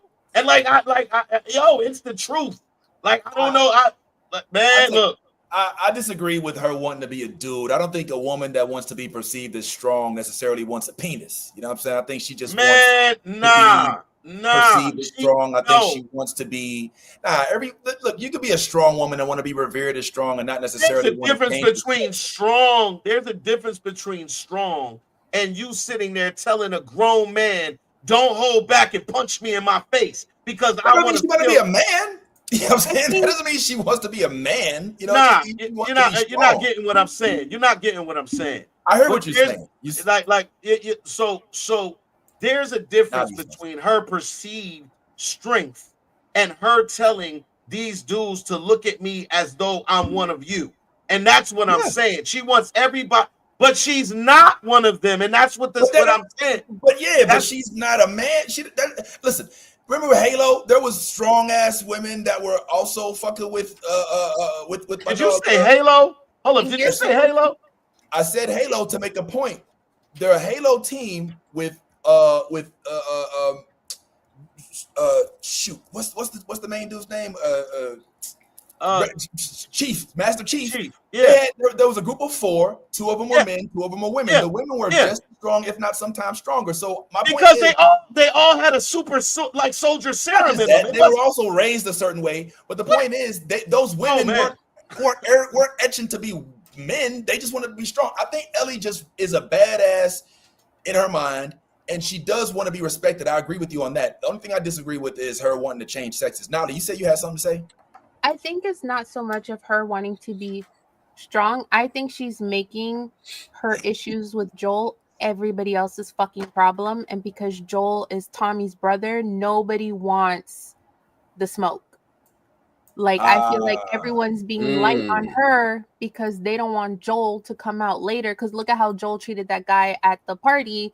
Like, immediately came over, pushed him, and was like, what'd you say? And shit like that. Like, I think nobody wants to rile up Joel, so they holding back on her so that it don't come back on them, because she's literally making the fact that she can't fucking communicate like an adult everybody's fucking problem. That's a good point too, but this doesn't explain why Ellie wants to be punched so bad. She's rebelling. She's acting out. She's rebelling for attention and shit like that because she can't fucking open her mouth and communicate. They got a therapist there. Trade her some weed. She'll talk to you. And shout out to the Loud Pack for the exchange, yo. Right. She was like, she said I used to get the big buds. You bringing me shaking sticks. I was like, yo, she sound like me. Like, what is this? What is this garbage? Sir, take your pockets back. This is not gonna work. You're muted. You're muted. You can't hear me? No, I can now. Yeah, I can. You hear me now? All right. What's the percentage of this? What strand is this? You know what I'm saying? And she was like, all right, I guess I'll take a little bullshit weed and go ahead. But I'm going to tell you, I hate your pussy ass. All right? Because I hate you. I hate you real bad. You killed my husband. I hate you. I hate you so much. And Vince, I was just going to say this. The reason I said what I said is because what I spy is she has a level of contention with just men, though. And that's the problem. Like maybe the dynamic of her relationship with Joel is a thing. I think that's what it is. Do you not see how much she attacks men though? And that's the part that I'm like, nah, it is. It's specifically to aim towards men because the two guys. Look, bro, I haven't seen her do that with nobody else other than the guys on the show. The girl captain. One episode. One episode. Anthony? Didn't she disrespect the girl captain when she was like, "Yo, don't go up inside that house," and she was like, "Watch me work." She gives it to everybody. Like, it feels like it's not like that. I think that she wants to be seen as a dude or she wants to become a dude. I think she just wants to be seen as an equal. I think she just wants to be seen as an equal. Like, there's this thing that happens in the story where I'm not gonna. I don't want to spoil it, but in the video game, they used to juxtapose her with Abby. Right, like Abby was like in the video game, she was a big, muscular woman. Yeah, like men would move out the way and be like, "Abby, can you lift that?" Like, Abby was like this big. She was everything Ellie wanted to be seen as. So, I think it's more so we're just seeing the other side of that. She wants to be seen as an equal. That's fair. Yeah, I agree with you, man. I think Ty's picking up on the right vibes. I don't know if the actual motive is what I agree with, but I definitely agree with the cantankerous way that she's acting towards not only men, but even just people who don't let her do whatever the fuck she wants to do. Cantankerous. What? We doing this morning? I gotta pull out a thesaurus. Oh, Ant, you're one of the smartest dudes who's been on this panel. I'm sure you've heard and used the word cantankerous. I've read the movie blog in real life. I've seen for Scrabble. We were playing words with friends. But all right. So real quick before we wrap up and go into Daredevil, what do we think? Like those of us that did game it, like what do we think about the introduction of the team that was with the Fireflies? All right.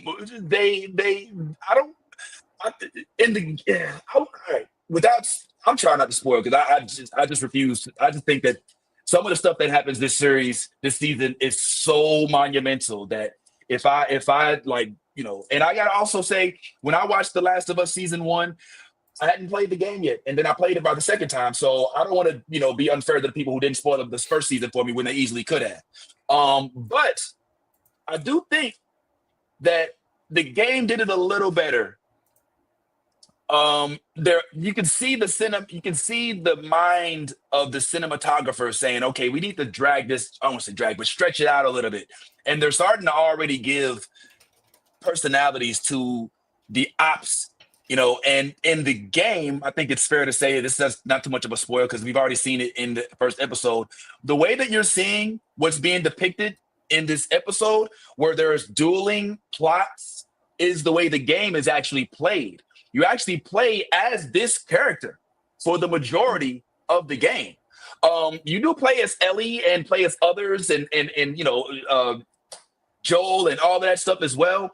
But this is essentially the main character of the second video game. And I gotta say, her plight is like, they're gonna get deep into it. And it's like, it's really, really, really worth watching for those of y'all who haven't. So I think next week we could probably delve even further into this. I mean, the show is freaking ridiculously good. It's literally setting the stage. It's setting the standard for video game adaptations for live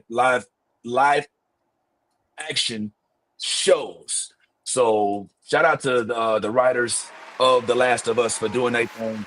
Keep on playing. And yeah, y'all let us know. So we'll get to the comments in the section as well. So for the NBO fam who've been commenting, appreciate y'all. We want to get more word from y'all. So we're going to get this next session done real quick so we can just chat with y'all. So don't go nowhere real quick. And also for any of you all who happen to be in the Central Florida area, don't forget this May the 4th, Yaz, Nolly, myself, Minnie, and even others will be in attendance. Unfortunately, not all of us that are on the panel today can make it, but who knows what'll happen before then. Maybe they'll be able to change their plans and can still make it. I don't know. But for the time being, we got us all set to entertain everybody on May the 4th, right at the Orlando Funny Bone. So pull on up and make sure you don't got no other plans that day. It's at 6 p.m. on a Sunday. So make sure you're in the building. Now, for our final topic for today, let's go ahead and get into the finale of Daredevil, which did occur this week. We got a chance to see our boy Jeremy Isaiah do his thing on the screen. He was a bit of a big deal this week, huh? Yeah. Oh, yes. Uh-oh. Yes, are we? Oh, okay. Yeah. Oh, yeah. Here we go. So yes, he was a bit of a big deal. He had a lot of words in this episode. What you think about it, Yazzie? This episode was I'm not gonna lie, it was giving me season finale, which I kind of needed. You know what I'm saying? Like, look, I needed that. So I don't know if you guys have seen this, but if you haven't, then oh man, I'm feeling so sorry for you. You should probably because I'm going to spoil it. Okay, so you saying we got time for a real quick? It can't be the extended one. We need an abbreviated. I'm gonna give you a quick one. We think we can do a quick gas. Oh, we got a gas breakdown. This. Hold on, no. All right, hold on. Let me do it like this. I haven't seen it, so I'm gonna go off screen. Okay. So now you do fuck about spoiling it. You said it did the whole. You gave us the homework, though. You gave us. Yeah. I sacrificed Daredevil for Sinners. Oh, I'm sorry. Okay. Yeah. I'm sorry. All right, whatever. It came on. It did come out on Monday or Tuesday or some shit. I was too busy watching Black Things. All right, you got me. I'm gonna let you get that one. That was a good one. All right. Well, listen. I will only let Yaz. I will only have Yaz do a Yaz breakdown if there's enough clamoring for it in the comments section. So if y'all wanted to do it, then I will. But other than that, I'm not. So if y'all start saying right now you want Yaz, I got to see the comments like, yes, we need to see Yaz.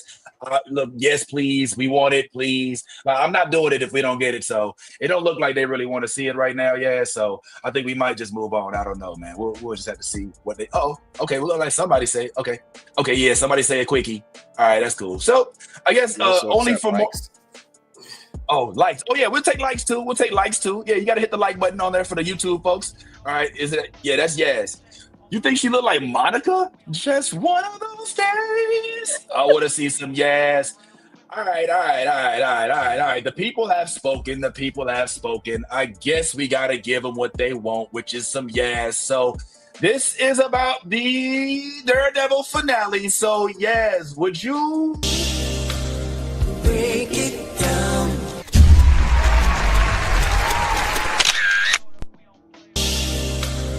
Break it down.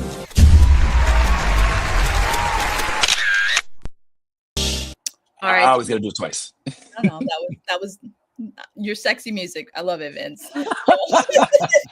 that's an inside joke. If you've been here, like Lisa, our day ones would understand that. Sorry, that was me and Vincent. And but yeah. All right. So the season finale was pretty crazy. If you didn't catch up on it, I'm sorry, but here it is anyway. So Daredevil is waking up in the hospital because he took a bullet for the fucking mayor.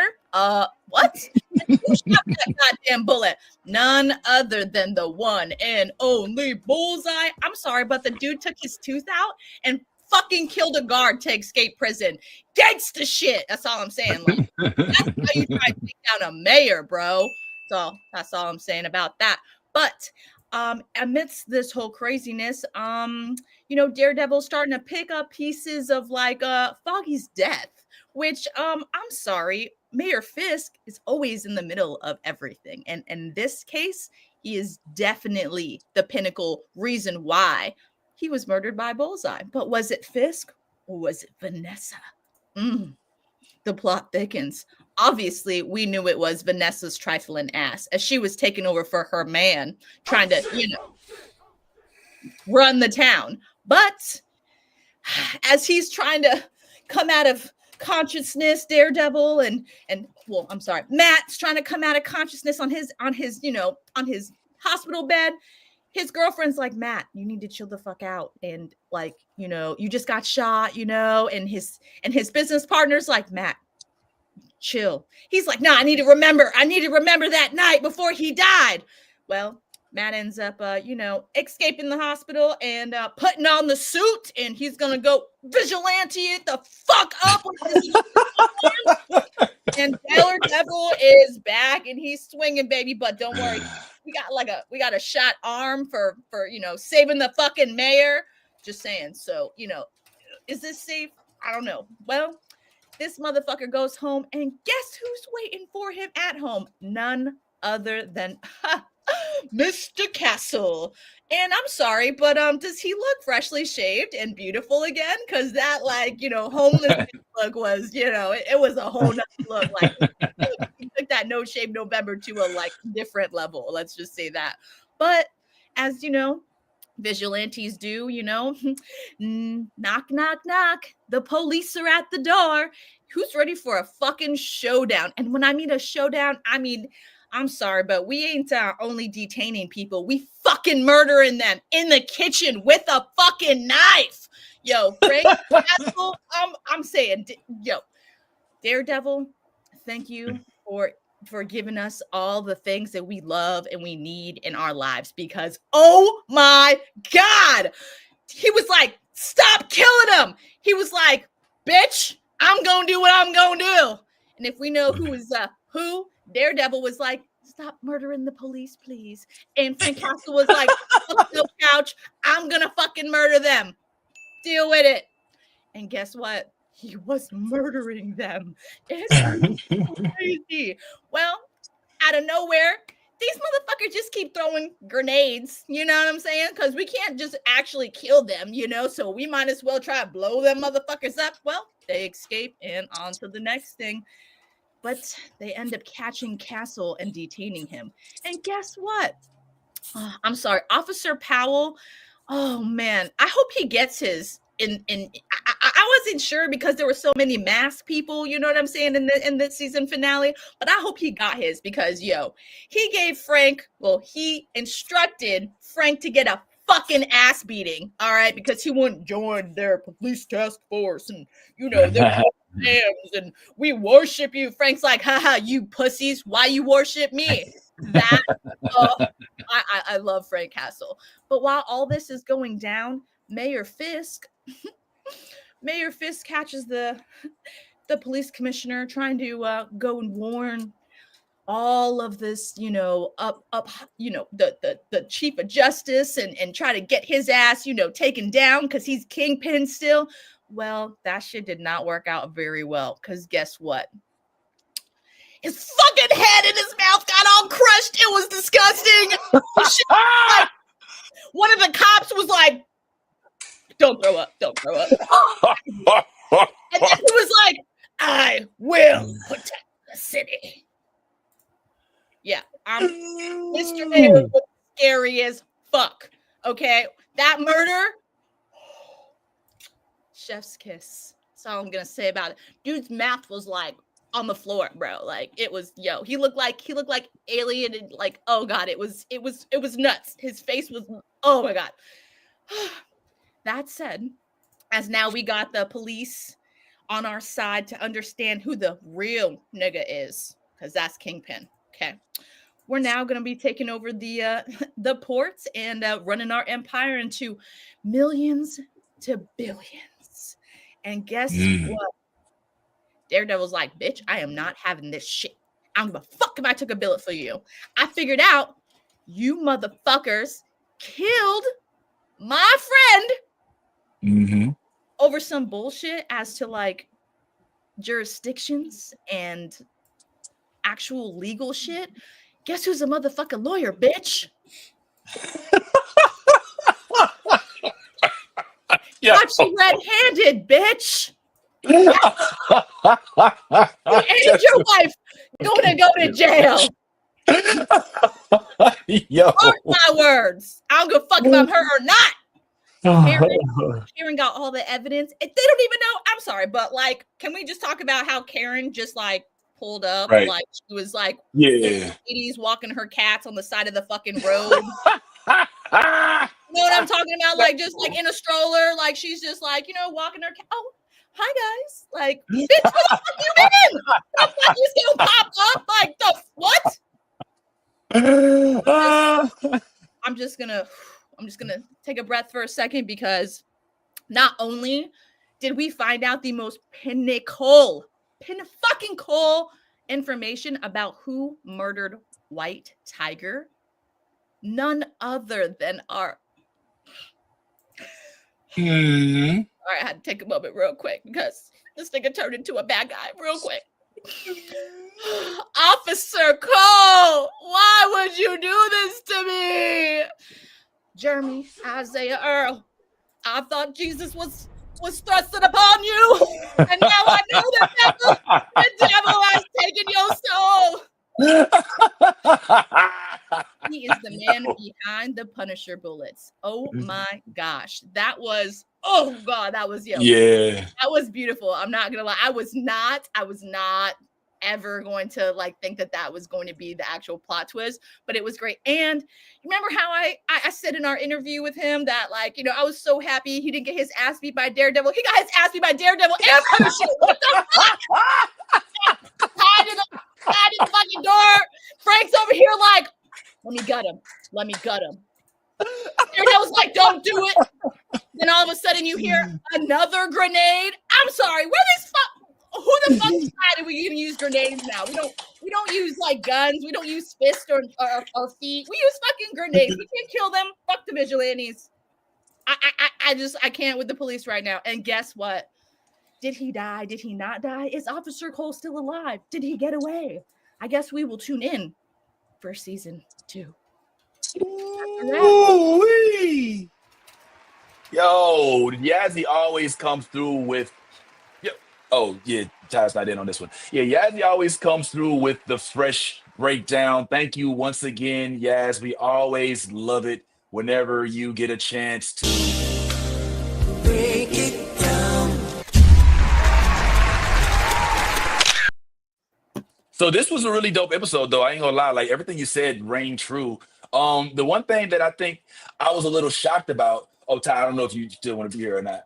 But one thing I want to say real quick that I was a little bit shocked about was the fact that everybody was cool with it at the end of it. Like, didn't nobody really, I mean, your dude almost threw in his mouth, but that whole little click around it when he did his little, it was like, all right, I guess that's what it is. You know what I'm saying? And What'd also, you do?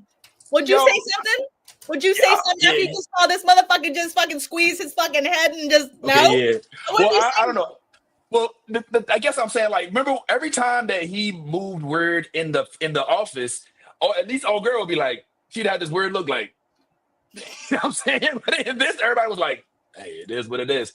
But also, the Punisher, did they not set this shit up perfectly for his season, for his series? Yes. It was literally a Punisher sequel introduction is all we just saw. And I mean, when he walked in and literally was like, hey, so I heard y'all was trying a bunch of fanboys, huh? Hey, boom, boom, boom. And then when the boy came in, with the guy, Isaiah playing Cole North up in there. And he's like, yo. And Daredevil's like, no, I don't want to do it. He's like, what? Oh, this like means something to you, Red? What about his? Boom. What about his? Boom. I'm like, That's where you draw the line. I was like, yes. I love every bit of it. Then at the very end, the post-credit scene. Oh my God, his arm. Okay, so wait a minute. So I almost forgot about that. I'm sorry. I'm sorry, guys, but that literally set us up, like you said, for the fucking Punisher series. Like, he was captured. We knew he was captured. And then you leave one fucking guard to protect it, and all he had to do was, what's your name? Oh, Anthony Petruccio. Oh, you from Jersey? Oh, me too. Oh, yeah. Nice to meet you. Bro, I was screaming at the TV, don't shake that motherfucker's hand. Right. You're stupid. What's wrong with you? Bro, what happened? What's wrong with you? Bro. Like, are you serious? You're going to have a casual conversation, make a little small talk with the Punisher who's going to, fight. Like, you knew the moment he started talking, you're like, oh, man, he's finna break the fuck out this bitch, dog. And you had any thoughts on it, man? I know you followed it too. Oh, did you see it? I know you ain't really into the. Listen, I keep up with it through Yaz's breakdowns. As I listen to this sounds like some stupid stuff that cops would do in TV shows. Like, oh, I'm just gonna talk to my hero and let him break out. Nah, it sounds hilarious. It was so fucking dumb, but yo, you know who I've grown to like, even though I hate his acting. I mean, his role, but the white guy police who's the bad cop, like doing. Hey, officer, he's like doing a real good New York accent. He's probably from London, you know what I'm saying? But Yeah, Powell. Yeah, this dude, he is so convincing. I'm like, that's the I dude know. that always pulled me over. You know what I'm saying? Either one, all right, you got anything in there I should know about? No, officer. Okay, well, you mind if we put the dogs around the car type motherfucker? Like, yo, that dude. And he finds something. He's like, "What's this?" Yeah. Oh, I thought you had nothing. All right, on the ground. All right, spread them. All right, pants down. Like, hold up, bro. What are we doing? So, yeah, man, this episode, and yeah, it did suck. But yeah, as you know what I'm about to say. I'm gonna take you out for a second, Ant. You know what I'm about to say. They didn't. He's still around. I don't think he gone. I don't think he is either. That's why I said stay tuned for season 2 Mhm. because I mean, all he was is pinned. I mean, yes, he was hurt, but all he had to do is unstab and then go down the stairs. Like that's all he had to do. Like get out of that fucking that room and that that apartment. It's a whole fucking apartment building. So if he would have ran like he's a police officer, he knows how many seconds he got. So Well, he was kind of tied up a little bit too. I So mean, he just had, like the Daredevil thing just kind of stuck in him. But all you had to do was, unclench and you good. Really, that's all you gotta do? Because more than likely he's gonna like break one of his thumbs or some shit. I can't wait to see like the second whenever they bring back another season or whatever the next show is. He's giving me integral character vibes. Yes. Kind of like Rosario Dawson was in the first one, and how Claire or whatever her name is in this one as well. Like he's giving me integral character vibes, and I think that it at least solidified the fact that he isn't definitively dead, because they could have easily been like, yeah, we're gonna pop one in you right quick and make this go, but nah, our dog is still around. So yeah, I think it would be a good idea, like you said, yes, to see if we can go ahead and have him come on back on, talk to us a little bit more about the experience, because he did want to come back. Yeah, 100%. And he was a pinnacle like character, because I'm sorry, but Kingpin put his hand on his chest and was like, "It's okay, I got this." You know what I'm saying? So obviously, he's like, he Kingpin trusts him. So you know what I'm saying? Like that's an important thing. He got his wife back.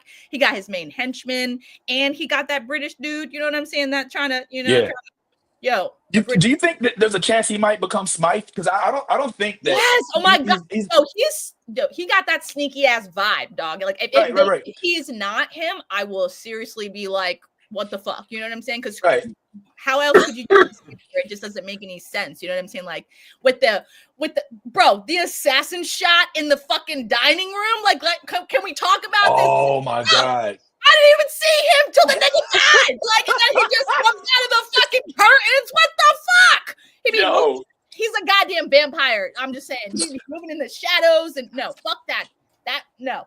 And then he'd be like, I got a little gift basket for you with a fucking needle to kill you. No, fuck that shit. Yo, I don't think we got a chance to really delve into Daredevil as much as we wanted to. So perhaps we'll meet again and speak a little bit more on Daredevil. But we do have to start wrapping right now because we're about to run out of time. Another thing we didn't get a chance to discuss before we left today was something that I'm very much looking forward to that's dropping this upcoming week. And that is the Andor season 2, which I believe drops on the 22nd or 23rd of April. May? Is it May? No, it's the 22nd. 22nd. Okay, 22nd.